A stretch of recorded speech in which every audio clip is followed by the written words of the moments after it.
Good morning. I would like to welcome you to this Sunday service of the San Gabriel Unitarian Universalist Fellowship located in Georgetown, Texas. My name is Martha House, and I was a longtime member of SGUUF until I moved out of state in 2016. I am very happy to be serving as your guest worship leader this morning. San Gabriel UU is a lay-led congregation whose vision is to welcome all, no matter who you are, no matter where you are on your spiritual journey, or no matter your gender or heritage. At SGUUF, we also actively work for a just, peaceful, and sustainable world. Often, our weekly messenger email provides ways that you can easily take action from the comfort of your own chair. Be sure to follow the social justice action links contained in the messenger. The messenger may be found on our website if you're not already receiving it.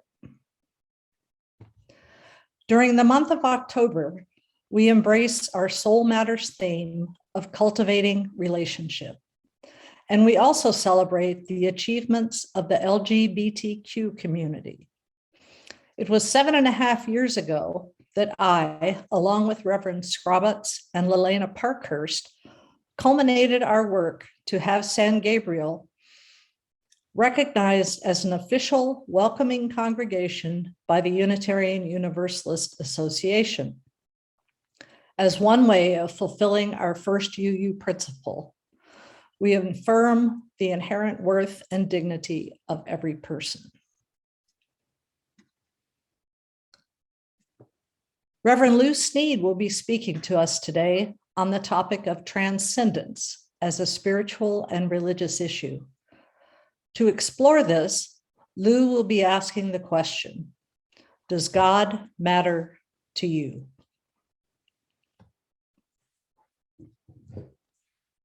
The chalice flame is the traditional symbol of our UU faith, and whenever we are gathered, we kindle this flame.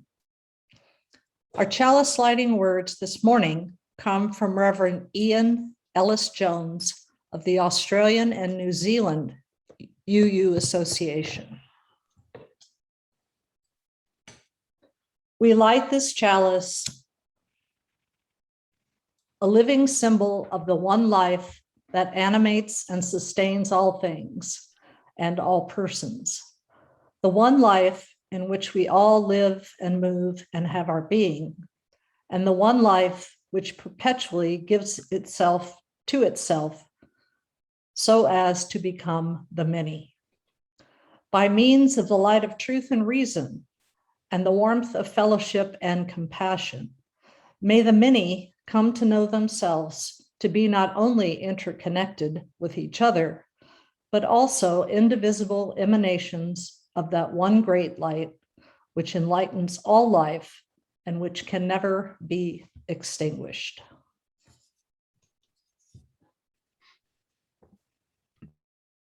Thank you, Martha.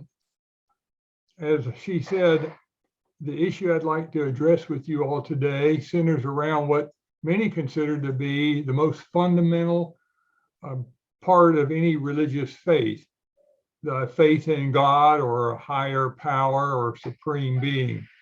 And I want to pose this issue as a spiritual question. And that is, does God or belief in God or the idea of God really matter to you? Most of us know that the idea of a God or a transcendent being has shaped much of the religious history in the Western world to this day.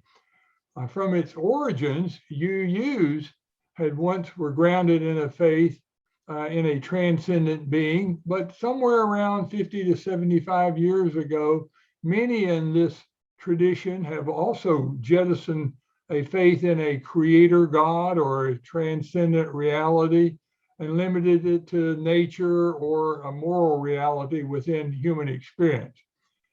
Yet, if you look at the hymns we sing and the meditations we often share, you can still find vestiges of awareness of what some might call the holy or the sacred. So in the spirit of religious skepticism and the free search for truth and meaning, I'd like to explore with you today for a few minutes the relative importance or value of maintaining some awareness and some appreciation for a transcendent reality not of our own making. Let me make this question about God as concrete as I possibly can for you. Do you ever find yourself praying? If you do, to whom or to what and why are you praying? We'll ponder that question today.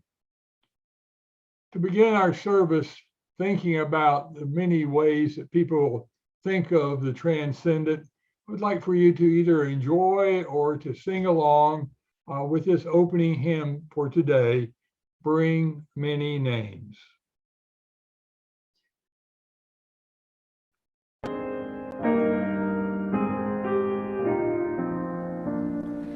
Bring many names, beautiful and good, celebrating parable and story, holiness in glory, living God.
affirmation is a reminder of our sacred covenant and who we are together in fellowship. Please join me now in reading it aloud. The doctrine of this church is love. The quest of truth is its sacrament, and service is its prayer. To dwell together in peace, to seek knowledge in freedom, to serve humanity in fellowship, to the end that all souls shall grow in harmony with the divine. Thus do we covenant with each other.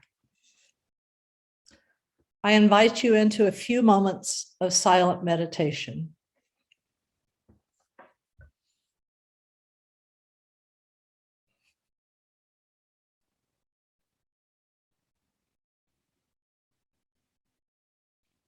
May it be so.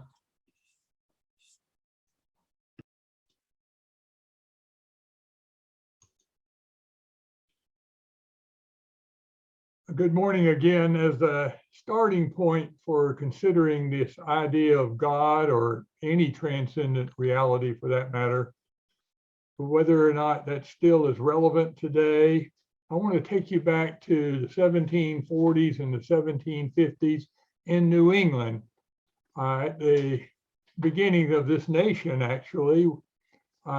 This is a time when the religious immigrants who came from Europe were caught up in what was called the Great Spiritual Awakening that stressed really emotional conversion experiences. And it was hinging on these Puritan notions about human depravity and the grace of God for sinners. As Professor Gary Dorian has noted in his expansive history of religious liberalism in American thought, there was a strong reaction among some folks to this particular religious fervor, this emotional expression of Christianity that was going on at the time in the Great Awakening. He says that it was focused among Congregationalist ministers in the Boston area. And they began talking about the reaction against this emotionalism, and they wanted to restore what they call supernatural rationalism that correlated, they believed, reason and human knowledge with the sense about God's revelation that was found in the Bible. They felt that Christianity needed a revival in this rational, freedom-affirming religious expression that really embraced discoveries of science and knowledge that arose out of the Enlightenment, and in many ways that challenged this Calvinistic piety that emphasizes the sinful state of humanity, that we are in the hands of an angry God. So rather than preaching about God being revealed in three persons, these liberal ministers began to affirm the unity of God and what they thought was the moral likeness and spiritual likeness of God and humanity. One of the most famous of these liberal ministers in that period wrote about his experience of what he called the glory of the divine that exists in the universe of progressive order and beauty, with possibilities of spiritual destiny, a devotion, he said, to the infinite will of love. His name was William Ellery Channing, and in contrast to the dominant Puritan preaching of that time about repentance and a judgmental God, Channing and others like him spoke about the infinite mind. The infinite mind is what they would substitute for God, and said this infinite mind wills and reflects human perfection in knowledge and in love and in moral action. If any of this 18th century belief system resonates with you at all, don't be too surprised. Channing was among the leading voices of what is now known as the Unitarian Universalist faith tradition. Many UUs, I suspect, have found a place in this tradition after rejecting a lot of the more traditional forms of Christianity. This is certainly true for me. After taking biology and chemistry and physics in high school, I ended up ditching a lot of this Christian fundamentalism that I had grown up in, as well as looking at the world and life. I began to see it through secular eyes and revealed by science more than what I heard coming from the pulpits in the church that I attended. My college years only added to this secular spiritual disposition. I received an undergraduate degree in humanities, which led me to appreciate the inspiration that we find in art and music and literature and rational minds that were kind of fixated on trying to understand the nature of reality itself. The educational experience I had added really to my negative affirmations about God. And I said, God's not some big angry guy in the sky watching out for me. And I no longer believe that there was this cosmic power, as the Bible seemed to talk about, pulling the strings and levers that shape all of human history. So, like many of you, my own spiritual sensibilities have been profoundly shaped and conditioned by two basic beliefs about nature and history, what we often refer to in shorthand as science and secularism. While I was raised in a religious culture that talked confidently about the presence and power of God, I also learned that scientific method, which based on cause and effect, actually had helped to unravel a lot of the mysteries of life and really could chart a course for human living.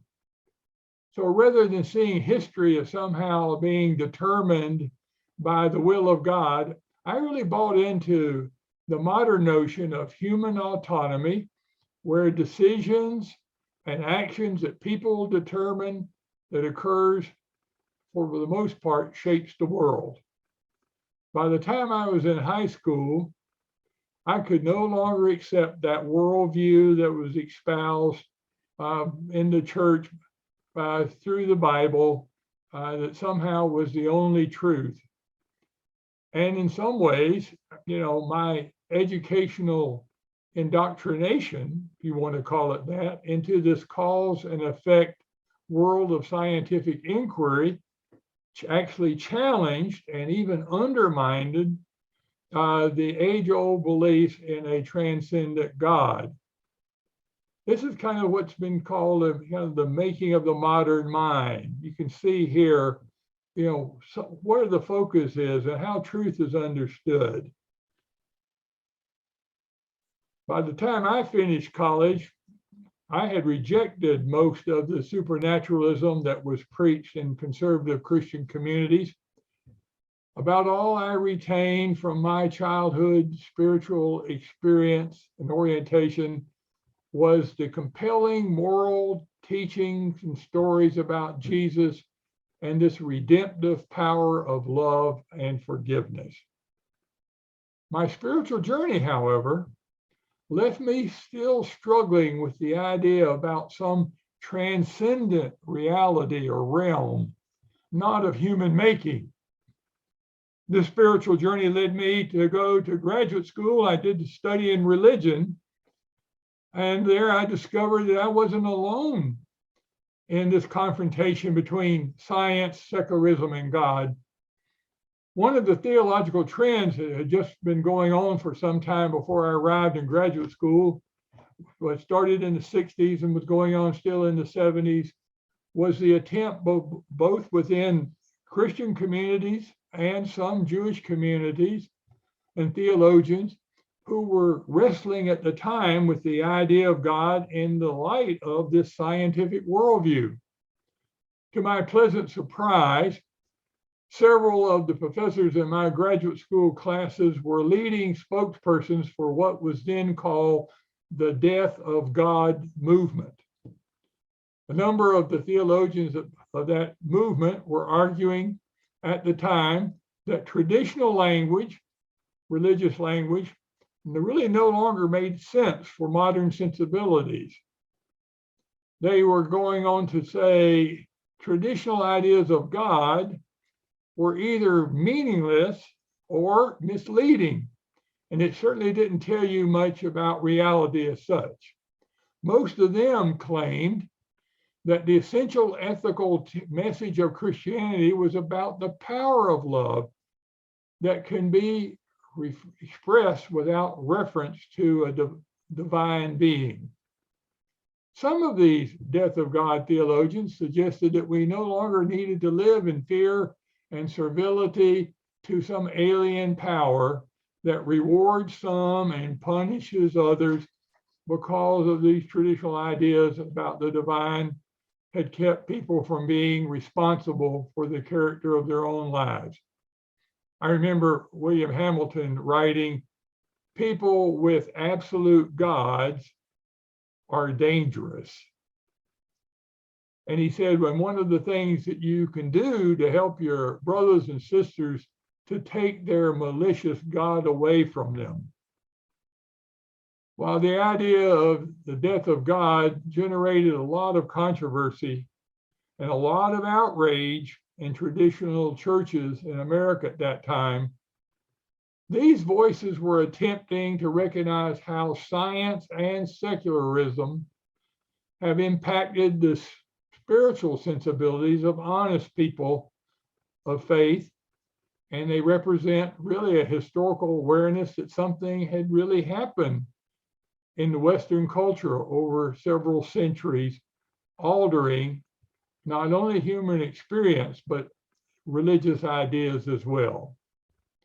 In short, they were noting that humanity had learned in the 20th century to understand the world and to order life apart from ideas about God as a supreme being or an old man in the sky who sometimes intervene capriciously in human affairs, provoking fear and judgment. This Death of God movement, practically speaking, was claiming that this idea of God, the old ideas about God, these traditional ideas about God, was now dead in the same way that Latin was dead as a language. Honestly, this was a spiritually liberating experience for me. Not only did these theologians at the time confirm my suspicions about the intellectual problems that are inherent in the views of a transcendent God found in the Bible, I found the freedom to explore conceptual religious ideas expressed in human history regarding theism, deism, pantheism, mystical humanism. This personal exploration became so urgent for me that I decided to go to seminary after graduate school in order to continue to pursue these spiritual issues, even though I had no intention of going into the ministry at that time. I was encouraged to go to a seminary where religious, liberal thought was being explored, and I did. And then when I was there, I learned about panentheism and transcendentalism and naturalistic religious empiricism. And I began to rethink some of these ideas about God and ponder what Paul Tillich, the German theologians, would call the ground of being. Then I discovered the religious concept of transcendence that a philosopher named Henry Nelson Wyman identified. He called it the source of human good, which he suggests operates within the confines of human experience in the world. It creates moral values. By the time I had finished seminary, my spiritual journey had liberated me from a lot of the beliefs found in conservative Christianity and helped me to develop an appreciation for the spiritual struggles that I think that many of us at the seminary at that time were having. We called ourselves recovering Baptists or liberal Episcopalians or UU agnostics. I then found myself to be in pretty good company when I discovered that Martin Luther King Jr. wrote his doctoral dissertation on the comparison of the idea of transcendence in the spiritual thinking of Paul Tillich and Henry Nelson Wyman. I discovered in this rich spiritual atmosphere what Karen Armstrong expressed in her book on the Battle of God that was been raging, she said, since 1492 among religious orientations, especially in North America. She says that many of us today cannot be religious in the same way our religious ancestors were in the pre-modern world. She claims that after being imbued with this scientific mind that sees truth in terms of factual, historical, empirical data, we cannot accept the old mythologies about how the world was created, the way the divine is said to be revealed, or a preoccupation so much with the afterlife. Our spiritual orientation today is more about aligning ourselves, she says, with this, the way the moral arc of the universe seems to be bending within humanity. It's true that many religiously oriented people in the world today have not been dissuaded from affirming the presence and power of a transcendent reality that has been traditionally conceived as God and as what the Bible says. But like many of these polarity debates going on today, some religious folks seem to engage in what we might call either or thinking when it comes to beliefs about the transcendent or God or the uniqueness of Jesus or Muhammad or Buddha. For all of their spiritual confidence in the power of this transcendent God of the Bible, many Orthodox Christians are threatened, it seems, by ideas of philosophers like Ludwig Feuerbach, who suggested, from his observation, that many of the world's notions about God really seem to be nothing more than projection of human hopes and ideals into a divine realm. It's sad to me that what I learned in seminary 45 years ago now about how we might think about the transcendence in modern terms has not been widely embraced as a meaningful spiritual option for rationally inclined people today. Well, here's what I learned from a liberal religious point of view. There are essentially three ways of understanding the transcendent. One is by looking to a moral conscious feeling. The other is an intuition for higher values beyond what humans fabricate, or by looking to nature and recognizing the creative power that shapes life in all of its forms by combining these two ways into a third way. In a lecture at Harvard Divinity School in 1988, the comparative religion scholar Wilfred Cantrell Smith pointed out that throughout history and across the world, there has been a general human awareness, he said, of transcendence, what he called the human propensity to perceive and connect with that which is beyond the material realities we apprehend with our senses. Smith actually suggested that religion, by definition, is an orientation in life towards what is beyond human reason and human comprehension, a recognition of a realm of mystery that transcends or goes beyond our individual or collective knowledge and values. He argued that beliefs and ideas about truth, beauty, goodness, justice, they exist in this transcendent realm and represent ultimate values for humanity that move beyond particular cultures and even beyond periods of human history.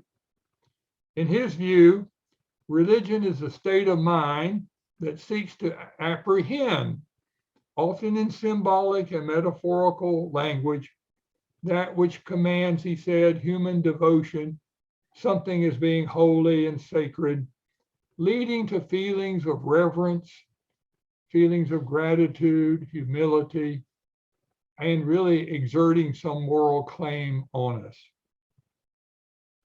In fact, Unitarian Universalist tradition is rooted in what became known as transcendentalism, which was an idealistic philosophical social movement that developed in New England in the 1830s. You might remember some of the names of transcendentalists like Ralph Waldo Emerson, Henry David Thoreau. They were influenced by Plato and Kantian philosophy. They believe that divinity actually pervades all of nature and all of human life. The core beliefs of this orientation toward the transcendence were just 4 or 5. Everything is a reflection of God. The physical world is only a doorway into the spiritual world. People can use intuition to see God in nature and in their own souls. Every person is their own best spiritual authority.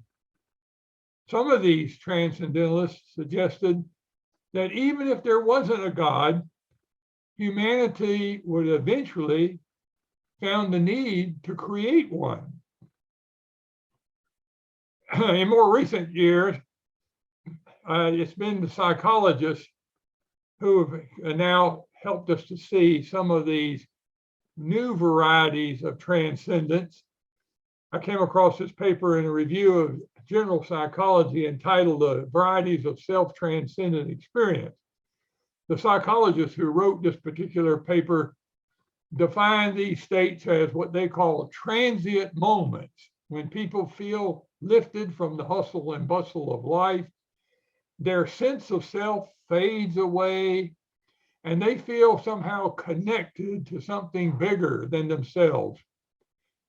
That people sometimes report feelings of awe and rapture, that time seems to stop for them. There's a sense of feeling united with other people in a common humanity, or with God, or with nature. The research being conducted today confirms what William James, the great American psychologist of the 19th century, had discovered about people experiencing transcendent states. Whether these transcendent experiences were brought on by drug, prayer, meditation, or ritual, James noted that religions often embrace ways to, what he said, stimulate the mystical consciousness. No amount of the universe in its totality, he wrote, can be final, which leaves other forms of consciousness completely disregarded. Among those who believe that religion serves as the ground for humanity with a positive appreciation of transcendent reality, excuse me, is a German sociologist I came across. His name is Max Horkheimer. He saw God as a functional idea that provided humanity with some moral absolutes like love and justice and truth. In his view, religion is essentially an inner feeling that expresses our greatest aspirations in life, our greatest aspirations, our highest ideals, especially in the face, he said, of suffering and wrong. He understood the idea of God in terms of a transcendent thought and a hope, or of a totally other representing desire to be better or for a more just world. Horkheimer pointed out that those of us who profess ourselves to be called atheists by contemporary society often tend to be the ones who can best be identified with the religious commandment to love one's neighbor as well as all creation. So both the poets and the priests have claimed to discover the transcendent moments in life when they felt especially connected to life and the world around us, with their hearts and minds overflowing with deep feelings of gratitude, humility, and peace. So I want to ask you all this spiritually, I believe, important question. Does an awareness of some transcendent reality, however vague it may be, by whatever name you call it, matters to you? As I hope you understand from what I've tried to say already this morning, this question raises the issue about what the word God may mean for you. If traditional ideas about the divine have been a stumbling block for you, let's go back to this old UU school of thought and substitute the term transcendent reality. Are you ever aware of some transcendent reality beyond the material world that we know through science and secularization? If so, why and how does this spiritual reality matter? I believe this is an important spiritual issue that many of people of faith inside and outside of churches today haven't really gotten around to talking about or exploring very much. For all of the transformative experiences I've had in my life and my theology, I still find myself affirming an awareness of and an appreciation for a transcendent reality, like Henry Nelson Wyman spoke about, or like Max Horkheimer has pointed out, in terms of morality and human relationships and the blessings of life that we did not create ourselves. I find myself experiencing at times feelings of awe and wonder about the beauty and workings of nature and the universe. I find myself at times being overwhelmed with a sense of grace and thanksgiving for the blessings of life, feeling uplifted by the power of love and forgiveness I see going on in human relationships. When I consciously focus on these spiritual experiences, I think of myself as being in touch with a reality beyond myself and beyond the ordinary in which we live. I might call it the holy. So it seems to me that the holy or the sacred often shows up in those moments when we have tears in our eyes or a lump in our throat or some unexplainable joy and gladness. I can't convince anyone else about the presence and power of this kind of transcendent reality. I can only point into the direction of what is good and uplifting to the soul, like self-giving love, unearned forgiveness, inspired hopefulness, and suggest that in those moments, that's where the holy is found. I realize when I come into faith communities like this one, that there are others who have this awareness, however vaguely we may speak about it, of this transcendent reality that has come into our lives in some way, some form, and it's sometimes been referred to traditionally by the name of God. How do I know this? Let me share with you some of the ways I know that I am among those who are in touch with a transcendent purpose and power. I invite you to listen to these voices and ask yourself, what are they singing about and why? Did you hear what these voices were singing about?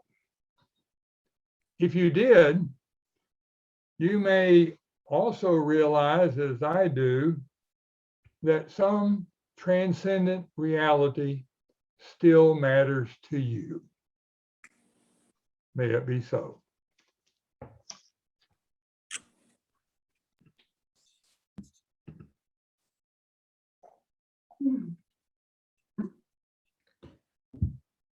If we were together in the sanctuary instead of here on Zoom, this would be the time for our offering. We are grateful for all gifts that support San Gabriel UU Fellowship. If you wish to make a donation, please see the slides at the very end of the service or visit our website at sangabrieluu.org.